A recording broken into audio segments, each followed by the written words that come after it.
Good afternoon, everyone, and welcome to a conversation with the Problem Solvers Caucus, hosted by the Institute of Politics and Public Service, which many of you may know as Geopolitics, Punchbowl News, and the Georgetown Bipartisan Coalition. My name is TJ McCundon, and I have the privilege of serving as the president of the Georgetown Bipartisan Coalition, a student group committed to promoting dialogue and goodwill between students of different political backgrounds on the Hilltop. In many ways, our group sees the Problem Solvers Caucus as our role model, and hosting our special guest today has been a longtime goal of ours. We all share a commitment to the idea that, though we may not always agree on every issue, we are made better as politically active members of society by listening to and learning from different perspectives. It is a great honor to be able to hear from those who exemplify this tradition at the highest level. Joining us today are Democratic Representative Josh Gottheimer from New Jersey and Republican Representative Tom Reed from New York. Together, they serve as the co-chairs of the Problem Solvers Caucus, a group consisting of an equal number of Republicans and Democrats in the House who are committed to finding common ground on many of the key issues facing the nation. The conversation will be moderated by Anna Palmer, founder and CEO of Punchbowl News, and a spring 2017 Geopolitics Fellow, and Mo Alathe, Executive Director of Geopolitics. Please join in the conversation by tagging @Geopolitics and @Punchbowl News on Twitter. With that, over to you, Anna and Mo. Thanks, TJ. Thanks for the great introduction. Thanks for your leadership, you and the Bipartisan Coalition. I was thinking the other day, I wish you guys had been around back when I was a Georgetown student, because it might have set me on a better path of than what I did during my 20 years in politics. So thank you for all that you do. Thanks to Georgetown College Democrats, Georgetown College Republicans for also joining us. And a special thanks to Punchbowl News. If you guys aren't subscribers, you ought to be. Anna is and her partners over there are some of the best journalists. We were thrilled to have her as a fellow a few years ago. And their newsletter every morning has become one of my must reads every single day to get a good sense as to what's going on in Washington. So Anna, we're thrilled to have you join us. Glad to be here. And Congressman Reed and Gottheimer, we are thrilled to have this conversation with you. Here's how this is going to work. For the first part of the conversation, 25 minutes or so, Anna and I are going to have a conversation with both congressmen, and then we will begin to take student questions. If you are a student watching here in the Zoom, look at the little Q&A tab at the bottom of the screen, click that, submit your question, someone will let you know. And then we'll bring you up on screen to ask your question directly. Feel free to start populating that tab with your questions now. So let's hop to it. I want to start kind of big picture. Politics it's always been polarized, right? We've always had sharp elbows in politics. But we're coming off of a period, if we're coming off of it at all, where we just seem hyper polarized. President Biden made his campaign and his transition and his inaugural address really about the concept of American unity. But there seems to not necessarily be consensus on what that means, right? We're not even unified in what unity means. And so I'm wondering, as the co-chairs of the Problem Solvers Caucus, representing both major parties, take a stab at that. What are we talking about when we talk about national unity? And let me start with you, Congressman Reed. I think you're on mute still. There we go. Still running on the computer, usually working off the iPad. Well, first of all, thank you for the invite to be here with you, and to the Bipartisan Coalition of Georgetown, and to you, Anna and Mo, and for putting this together with my friend Josh, who is is my best friend in Congress, and we spend hours together and weeks together trying to come to common ground. And we do that, by the way, you just introduced us here, TJ, by listening to each other, respecting each other, trusting each other. And so I look forward to this conversation today, and to all you at Georgetown that are committed to having this type of dialogue, to learning the lessons that I think we have forgotten here in America, especially now as I go on college campuses across the country. And I often see that there's kind of not this welcoming of this dialogue, of this ability to really have an exchange of ideas, an exchange of information and points of view. I got a child now who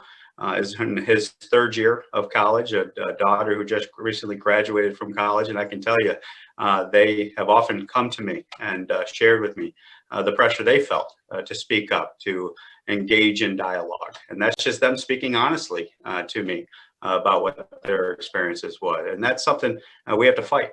We have to make sure that we have the ability to have this dialogue in an open and honest way. And so I applaud those universities and those forums that do that.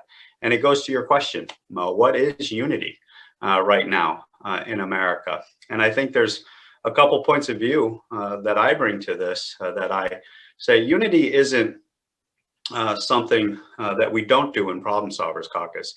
We don't go into Problem Solvers Caucus saying, you know, I'm a Democrat or I'm a Republican, come to my idea, come to my side of the aisle and stand with me. We don't do it that way.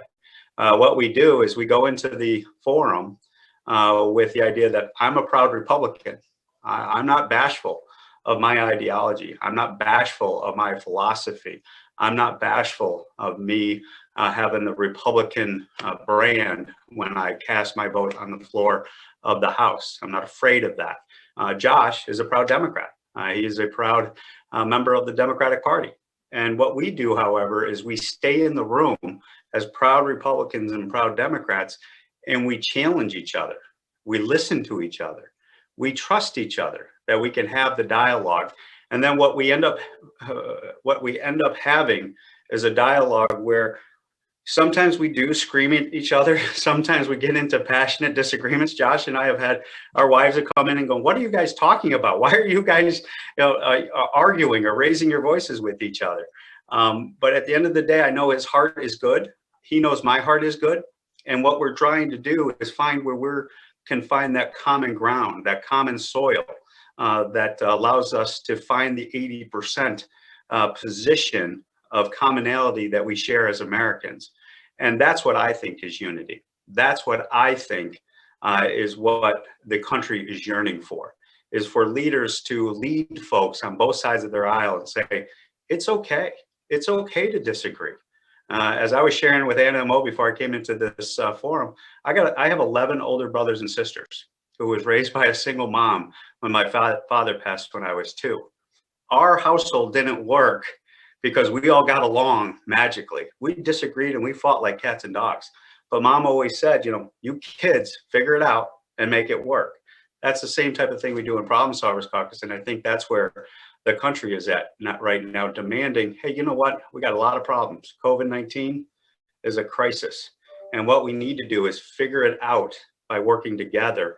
And the only way you do that is not by forcing someone to come to your side of the aisle and say, this is the right way. It's listening to each other and saying, you know what? That's a good point. And your point's a good point. And we can find where the commonality is. And that's the unity that can make us strong going forward. Yeah, Congressman Gottheimer, I'd love your take on the whole unity question, but I want to throw out another thing as well. You know, our institute has been doing polling for the past 2 years or so on the issue of civility in politics. How bad do people think it is? Who do they blame? Do they really want it? And there's one data point in there that always strikes me. And the most recent one, which we were in the field in early January, we asked people to agree or disagree with the following statement. Common ground and compromise are noble goals that we want our leaders to aspire to. 88% of Americans say they agree with that. But the very next question, agree or disagree. I am tired of leaders compromising on my values. I want them to stand up and fight the other side. 87% say they agree with that. How do you walk that line as you're trying to figure this out when your constituents are saying both, I want you to compromise, but not really? I love that because I've seen that and asked questions before. By the way, thank you, Professor Lethe, for having me. I appreciate it. And Anna, thanks for having us. And by the way, I love that opening and the fact that there is a place in Georgetown that literally focuses on bringing people together of different political stripes. That gives me a lot of faith and hope. So thank you for what you're doing and what you're guiding, Mo, and Georgetown there, because I think that we need a lot more of that in this country. And that gets to kind of the point. People are sick and tired, in my opinion, at least from folks that I talk to every day in my district or people I meet. They're sick and tired of people screaming and yelling at each other, right? I mean, it's and the nasty tweets and I know, listen, it gets people to click on these things and it gets you to watch TV. And as Anna or others will tell you, listen, the food fight is what sells. And right, what Tom and I regularly do, which is spend hours together on the phone with 56 members of Congress, 28 Democrats and 20 Republicans, like we did just an hour ago, talking about where we can actually find agreement. I get it. That's less exciting, right, than the NASCAR crash, as Tom always says. That's why people watch it going around and round. They're waiting for the crash to occur. And my little boy Ben, we go to hockey games, or when we used to be able to go to hockey games, and all he wants to know about is when the fight's going to happen. And so in that culture, when you dig down and talk to people, yeah, they want you to, of course, find common ground, but they also want you to stand up for what you believe in. And I think it's a false choice to claim that you can't do both, I guess, is the short answer to that poll and to your question, Mo, that you can, of course, fight like hell for what you believe in, and you should, and for what's best for the people you represent. But you also can understand that you can take 80% of what you want and what you fought for versus insisting on 100% and getting nothing. And that's, our whole premise, because part of our rules in the Problem Solvers Caucus is when we get to 75% of us agreeing, we agree to stand together and vote together as a block. And so it's 56 members stand together. Now, getting to 75%, it's hard enough in Congress to get two people to agree with each other of the same party. Let alone try to get 56 people, 3/4 of 56 people. What we find is that, and Tom made this point, which is, I think, critically important, and I've learned this now from doing this for 4 years, that my preconceived notions are often wrong of what I think the other side thinks. And what I've learned to do is really listen to what the other side is saying. And so, in other words, and you're not going to get this from watching cable news, right? It's because that's just all soundbite culture. What you get is if you sit in a room or on a Zoom for an hour and you debate an issue and you really listen to what the other side is saying and what their hangups are, it's amazing that you can actually solve for far more things than you thought you could, Mo, to your point, without compromising what you believe in, right? Oh, I saw all the time, I didn't realize that's your issue. Oh, I can fix that. Right? I can address that. I think we could find common ground there. Tom and I always have these epiphanies with each other. And I'll say to him, really? That's your beef? Like that's your holdup? Oh, we can get around that. We can make that work. And I think that's what I've learned through this whole process, that people actually want you to move the ball forward. They don't want to just hire you and send you to Washington and scream and yell and get nothing done. I mean, also, who wants to be, we did this thing earlier today with former Speaker Ryan and Leader Gephardt. And one of the things I found so profound is they both kind of said separately, like, who wants to go to Washington to do nothing? Like, what's the point? Why would you go and we leave our families every week. We go there to Washington. It's not exactly always all people think it is. When you're there, you're as you guys know, you're working all the time. And why not try to actually get something done?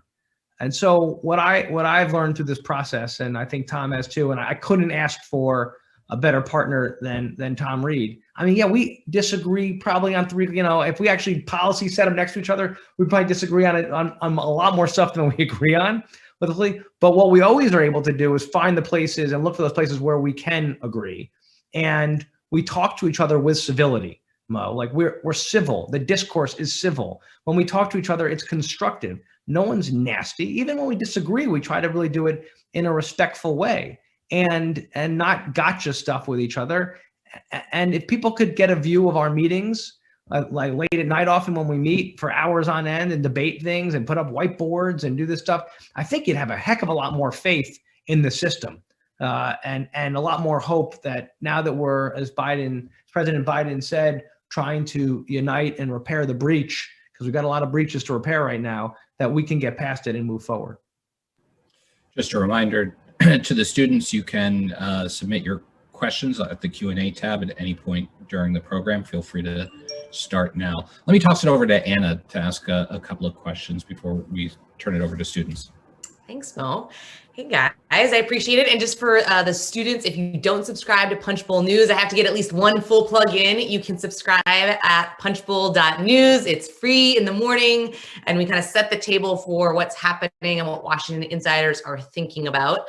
So I have two questions, and I think both of you know that myself and my writing partner, Jake Sherman, me hopefully a little bit nicer than Jake, a little bit snarkier, are often skeptical of these bipartisan groups, right? Like, I think they make for really good, opposite, good TV, probably great fundraising, corporate America. People want to feel like people are coming together, but rarely do things actually get done. Yes, you guys kind of come together, but you haven't made the choice to be like the Freedom Caucus, which said, we're going to kind of hold leadership hostage if they don't, go our way. Are you ever going to employ more hardline tactics to get what you want done?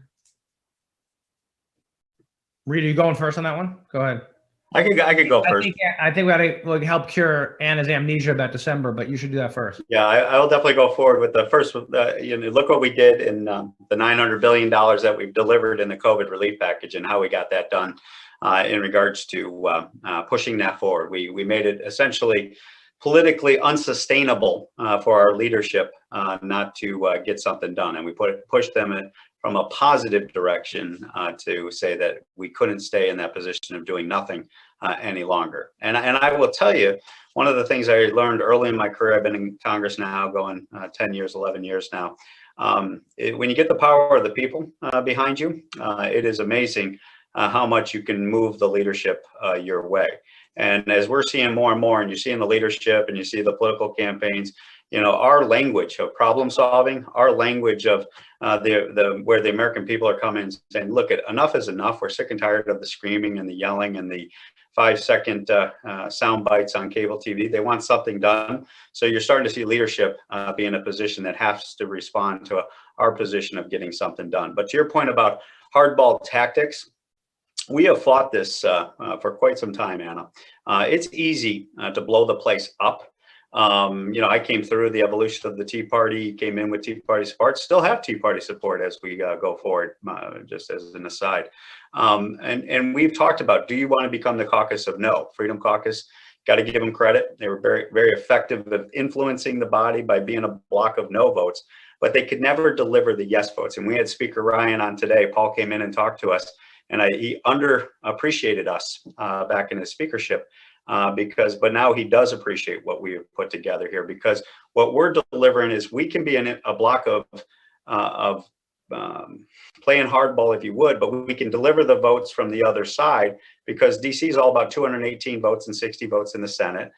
Now in this COVID bill, it's 50 votes in the Senate, but you can influence the no in regards to, we won't allow something to happen on the floor, but we can also come in and say, here's 28 votes for a yes, to be a yes factor. And most of us as members want to get something done.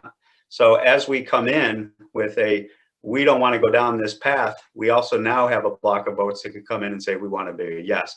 Look at what we did on the humanitarian aid bill back in 4th of July before COVID, where you had a humanitarian aid crisis at the border. And we were not happy when they had a 90-vote bill passed in the Senate. And we were going to go home for another month and watch a few thousand people die if we did nothing. And we said, you know what, that's not right. We want to be part of the solution to get humanitarian aid. And we got $14 billion flowing to the border in 72 hours. And we saved lives by doing that. That's very rewarding to a member of Congress. We did that in our group. Now, not everybody was happy with that from our various perspectives on both sides of the aisle. But for the sake of those people and for doing what was right and for the sake of moving that forward, we did it. So I think you're going to see us use our influence, not from playing hardball, but use it for an influence of good and saying, you know what, not only we're going to say we're not going down this path, we're going to go down this path in a positive way with a positive outcome. So just keep an eye on us. That's where the $900 billion came from. We will. I want to ask you, because there's so many questions. I know Mo wants to get to the students, which is awesome. I want to ask one more question, then I'll turn it back to him. Congressman Gottheimer, I'd love you to project forward. We're always looking at what's next. You have COVID relief, infrastructure. What role will the problem solvers play? Are there any issues in particular that you already feel like, to Congressman Reed's point, to a point of yes, you're going to be pushing, kind of proactively? Infrastructure, I think immigration are two that we think are coming up. Police reform. Police reform will be, I think, will come up and be something that we get actively involved in. I think things related to the environment, depending upon how they're structured, will be areas where we get involved. And we work best, I think, when things are stuck, and where we can come in and where there's some tension that we can address and bring people together. And obviously, with a 4-seat majority in the House and a 50-50 Senate, there's going to be a lot of things that are going to be where there's going to be some friction. And I think that's where we can really and to your last point, your last question, I think we really try to come in from a positive, how do we solve this so that we can move forward, versus how do we blow stuff up. And it's much easier just to say no and blow things up than it is to actually fix it, as and move forward. And people forget that. And so I know the Freedom Caucus and others deploy that tactic. But so you can get to a few votes, you say no, you take it down. But it's the extra step is actually the challenging part. Can I have a 10-second question, which is just, okay, the Sweet 16, that's what we're calling them, the gang in the Senate. How much interaction are you having with them? I don't like that Sweet 16 name, I know you gave it to them. I know. Common Sense Coalition that they're calling themselves. I mean, Sweet 16 is a lot better. Come on, it's a lot catchier. How much interaction are you having with them? I mean, do you see this as like the two groups? Talk to them. One of the best things that came out of relationships that we've developed in the last year, and then the $900 billion package, where we talked to them. Tom and I were on a call with them every day from Thanksgiving to the end of the year, or on Zoom like this. And usually members of the Senate don't talk to, the lowly congressmen. We're just usually getting their coffee. But we really developed an unbelievable working relationship. We talk to them all the time, regularly have meetings with them. And I foresee that to be a very positive, constructive relationship that we'll continue to have. Think of them as like a sister organization to us. And also, we learned from the White House administration with President Trump, having the relationship with the White House is very important, and they get this. Because like with Trump, with criminal justice reform, we worked behind the scenes on that because it was the right thing to do. And we're having the conversations with Mark Meadows and others, not surprising anybody, being a conduit of trying to get things done. So with the Biden administration, I so appreciated the White House reaching out to us, having their first couple of meetings with us in the Problem Solvers Caucus. Because if their agenda is going to be successful, they're going to have to get 60 votes in the Senate, 218 votes in the House, and there's only so much you can do on a partisan track before it breaks apart. I've watched this play so many times. Josh and I have had this conversation, and the legacy legislation, President Trump's legacy legislation is going to be criminal justice reform. People don't even know he passed it. But that's going to be the legacy legislation that survives the test of time because it's done on a bipartisan basis. And we were a part of getting that done. Many players involved in that, but we were a critical piece of that successfully getting taken care of. And look at what that did. There are a lot of lives improved for the good as a result of criminal justice being signed into law. So we're going to go to students in a second, but I want to ask one more question before we do. So our institute is part of Georgetown's McCourt School of Public Policy. The whole reason the McCourt School exists is to teach future policymakers about evidence-based policymaking, right? Like that's the mantra, evidence-based policymaking. But man, does it seem, at least as an outsider watching what's going on the Hill, right? That like we're not even agreeing on facts. We're not even agreeing on basic facts. And look at what happened over the past few months. We can't even agree on the basic fact of who won an election. And when so many people are calling that into question, including honestly a few members of the Problem Solvers Caucus who voted to object to the certification. How do you navigate that? How do you work around that when people are just coming with completely different realities to try to solve a problem? Well, I think you come at it one. You still don't give up faith, and you don't judge people. Once you start judging people, you immediately repel people. They get very defensive. They won't engage. And so, like even in the Problem Solvers Caucus, the folks who voted to object to the Electoral College and that type of thing, they came at it from an interpretation of the Constitution I adamantly disagree with, but I didn't judge them. And we were able to keep our group together because, look, they came to their conclusion. We may disagree with it, but they came to their conclusion.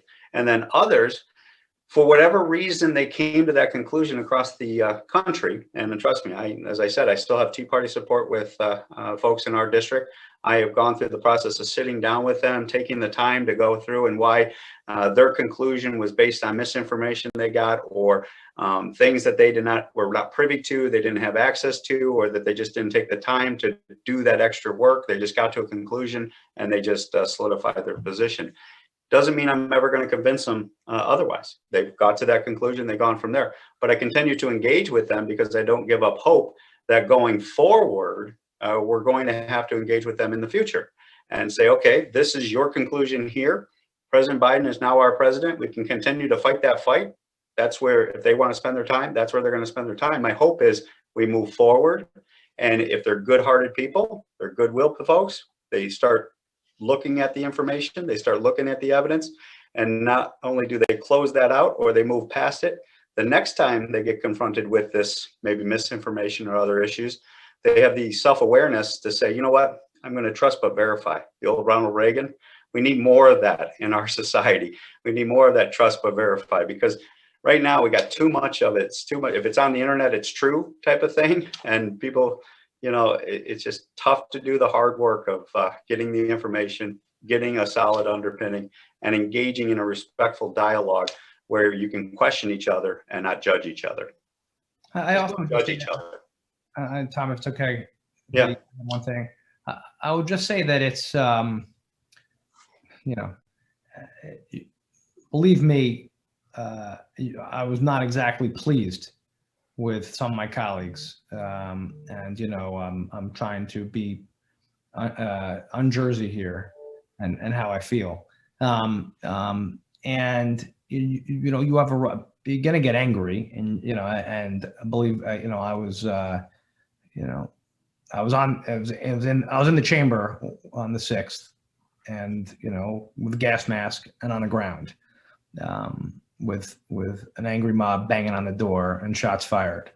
Like, you know, that doesn't leave you overnight. And also what led up to that doesn't, you know, that's not something you just let go of. You remember it. And I think my approach has been with my colleagues, and there's, you know, there's those who, if we find out we're involved at a level of organizing it, that's a whole different, you have investigations, that's a whole different set of facts that you see if that happened. In the meantime, and Tom is spot on here, you have to, for the sake of the country, figure out how to move forward. And you have accountability. There's obviously measures going on in accountability right now with what's going on in the Senate with impeachment, and of other measures of accountability with members' comments. But the bottom line is, are you, and this is what Tom and I both said to each other, you have to listen, you have to talk to one another, you have to really understand where members are coming from, even when you strongly disagree. And obviously you hear Tom strongly disagrees with the choice of some of our colleagues, as did I.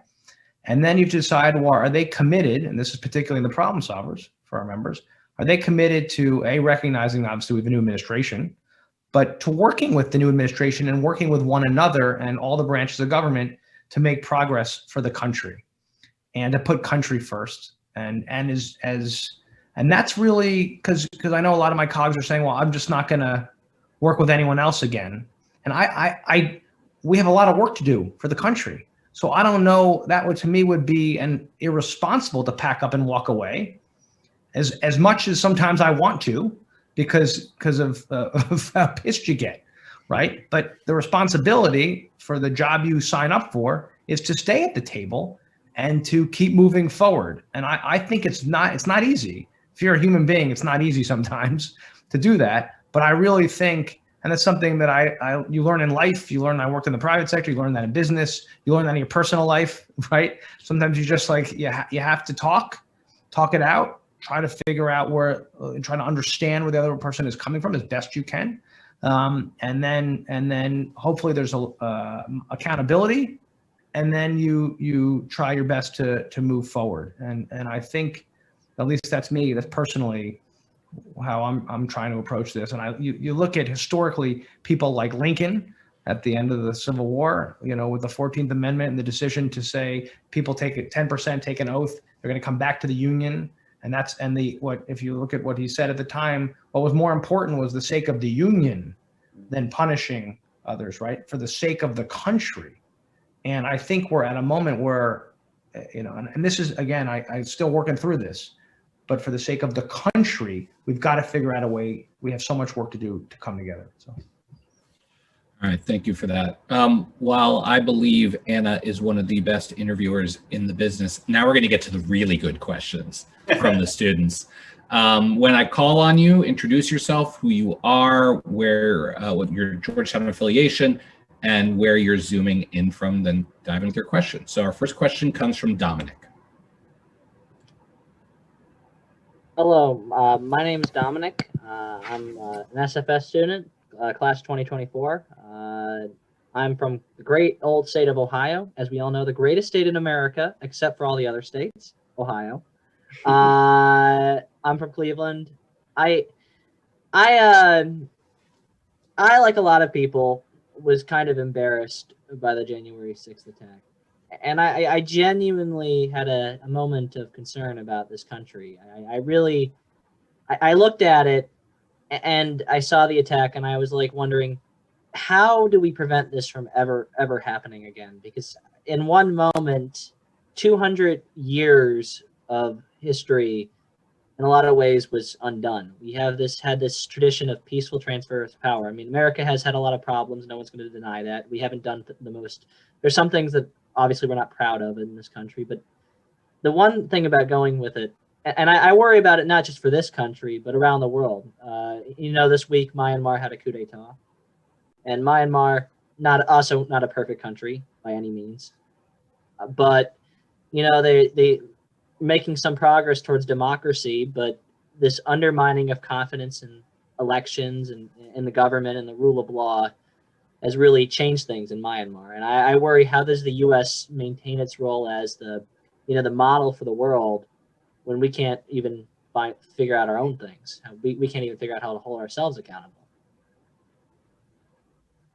Well, Congressman Reed, do you want to take first crack at sure, that? I can take a stab at that. Well, first of all, we got two choices, right? I mean, you got two choices from January 6th, and I sat and I was 15 minutes off the floor walking back to my office that I just left, and I got locked out of my building when the mob was coming up around the corner from the Senate side of the building. So I was locked out in the middle of all that. And then I went back to my office and watched it on TV. Josh and I talked to each other, make sure we were safe. That was important to both of us to make sure we were good. But and I watched it with tears in my eyes. I watched it with tears in my eyes like everyone else. I said, never in my life did I think America would come to that amount of anger because those folks that were part of that mob had an anger that drove that day. And they thought violence is where they had to go in order to preserve their vision of where they wanted America,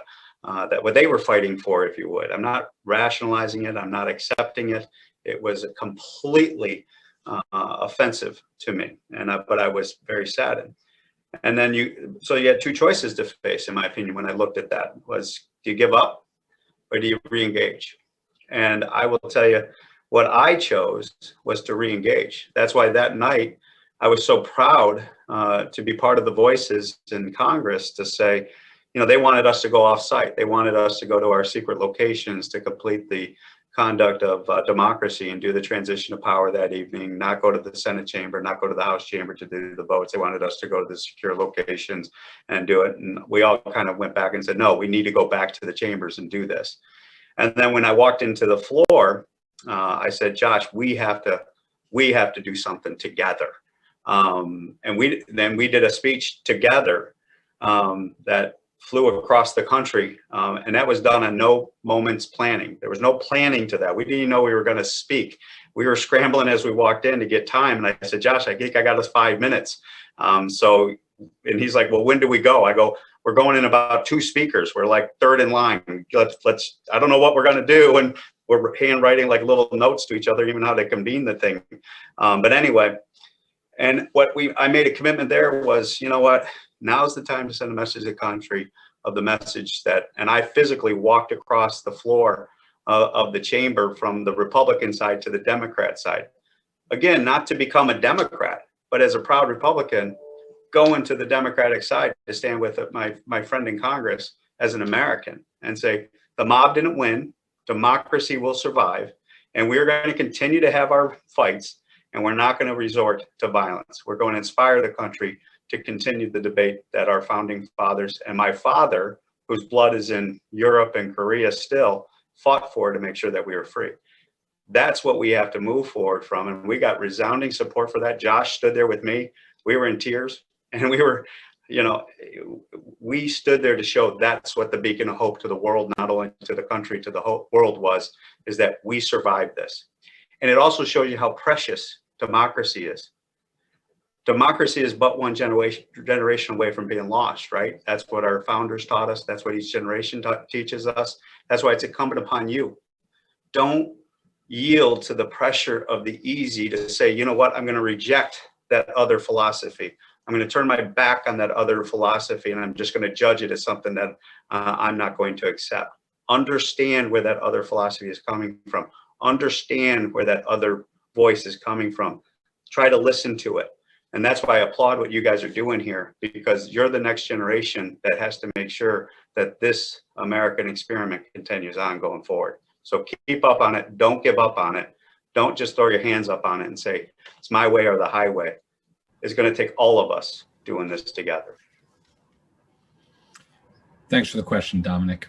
Okay, next up, we've got a question from Tyler. Hi there, and Representative Reed, thank you for the great segue into my question. The Lugar Center, in coordination actually with the McCourt School of Public Policy here at Georgetown, publishes a bipartisanship index for every member of Congress and every senator, I believe. And actually, Representative Gottheimer, I believe you had the highest score for the last, for the 116th Congress, or for 2020. Don't blow up his ego. He's got a big enough ego. And where was Reed on that scorecard? I don't remember. I only saw your name at number 1. But my question for you, routinely, members of Congress under the age of 45 score significantly higher than those over the age of 45. And I was wondering if you two could speak to any differences in a generational gap that you see towards bipartisanship. And if you do see that, how can our generation sustain that bipartisan spirit in the coming decades? It's a really good question. I know, and Reed, you got to go introduce an amendment. I have to go do an amendment. I have to go legislate in front of the Ways and Means Committee, so I do know I have to leave. So Josh, please take that. But I think you're going to try to come back, but if we still have minutes to get your amendment done. So I'm on the hot seat. Thanks, Reed. Nice to really leave me here with Anna Palmer. Jesus, come on. That's a really good question. Like I think there's certainly, one trend that I have noticed is that a lot of the newer members in the last 2 Congresses, and I came in 16. Reed's been around longer. I think this is his 7th term or 6th term. I can't remember. A lot of us were not in politics before. I'd never been in elected office. I mean, I had worked with people like Professor Lethe in prior lives in politics, but had never been in elected office. And there's a lot more people who actually are following that path, and whether that's been in response to the prior administration, and so you had people run, or just overall frustration with the way things are. And I've noticed that if you've not spent your life, running for dog catcher and then county exec and moving up that way, those members, whether they've been former military or private sector, they bring a little bit of a different approach to governing overall, and much more willing to question things and not simply accept the way things were. And Tom and I, with the Problem Solvers last Congress, had a huge fight and changed a bunch of the rules of the House of Representatives, because one of the big trends that's very frustrating to many of us is just how much power has been centralized out of the main office, out of leadership. And members, what ends up happening is that it's command and control from the top, and the rank and file member has over time less and less power.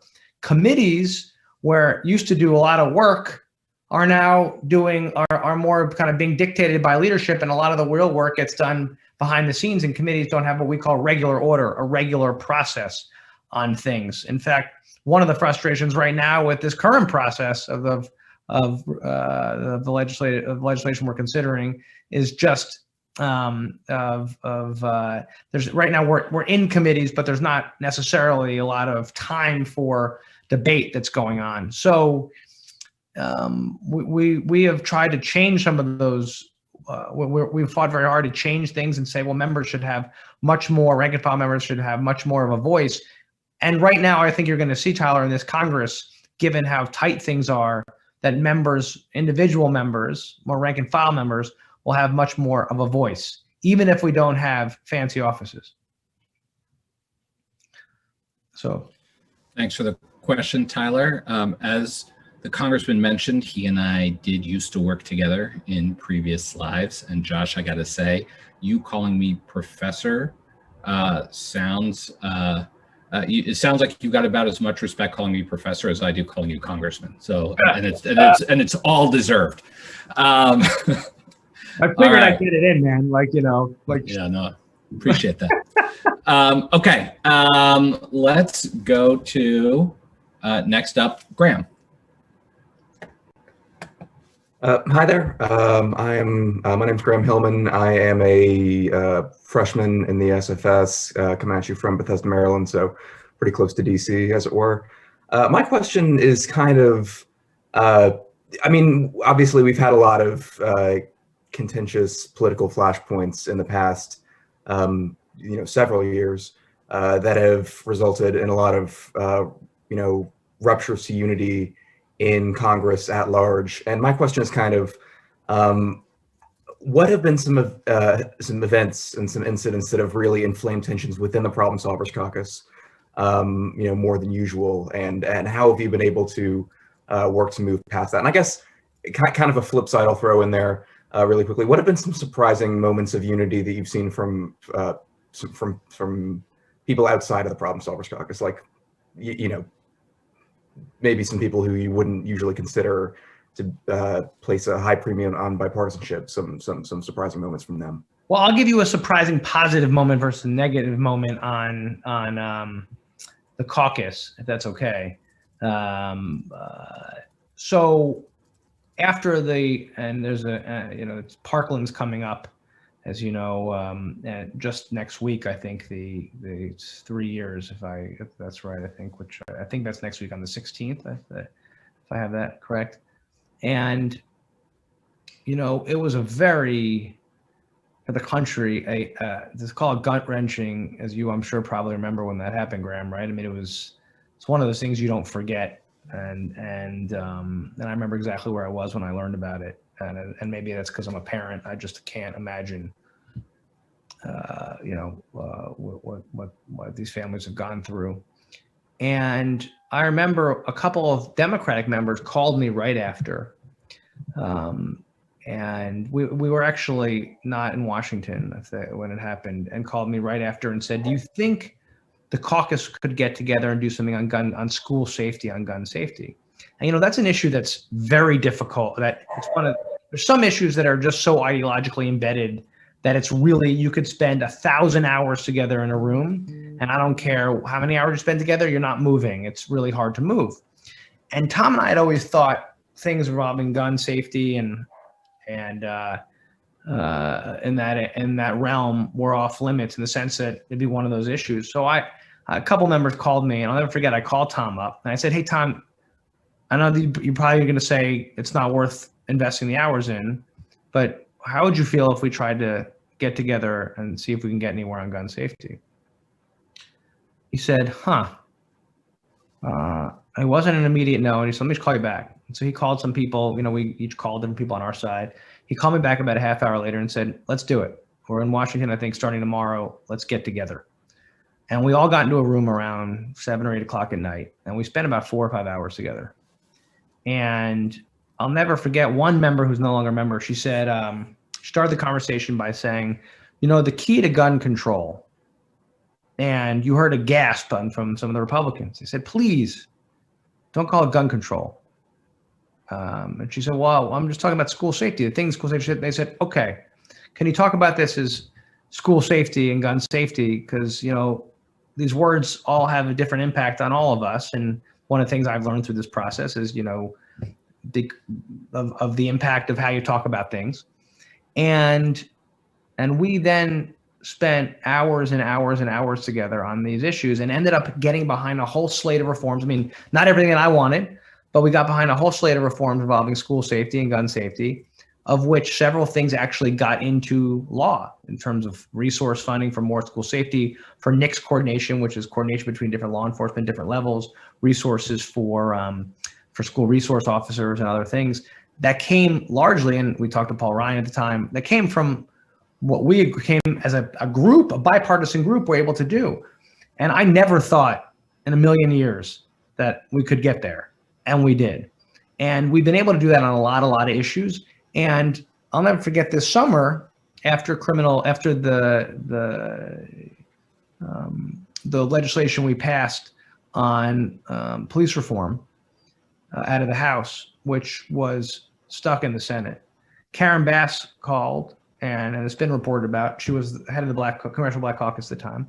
And this is where you're asking your second question about, and she, who's, by the way, wonderful, Karen Bass. I don't know if you've ever got a chance to spend time with her. She's just really a brilliant person, a good person. And she called and said, we're stuck on the Republican side of this thing going to the Senate. Would you sit down and meet on this and see if we could figure something out? Senator Scott had his package in the Senate. We spent the whole summer on it, months, and we actually came up with a lot of answers, a lot of places of agreement. There's 100 reasons why it ultimately didn't happen, but we were able to talk to each other and work together. And I realized, and what Karen said was amazing. These are people we just started talking and spending every day together for a couple hours a day. And we said, let's just spend let's talk for a couple more hours, Let's tackle little parts of the issue at a time. And we just, and then people get to know one another. And it's amazing, Graham, when you actually get to know each other, just like in school, right? I mean, you're a freshman, but think about it in high school, and hopefully once college gets back to normal, this will happen more. You spend time together and you get to build those relationships, and you build trust with each other. And even if you disagree, you can say, well, it will not be as contentious. It'll actually be, you can find the areas where you can listen to one another and try to find some common ground. So thanks for the question. Thanks for the question, Graham. We're getting close to the end of our time, so I want to try to squeeze in one more question and then give Anna a chance to come up or task a closing question. So next up, we've got Margie.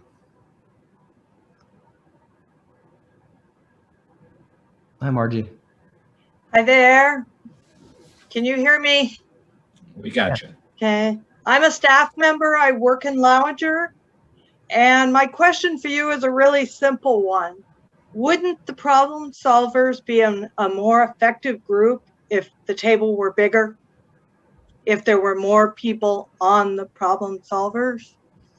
That's a great question. It should actually just be called Congress.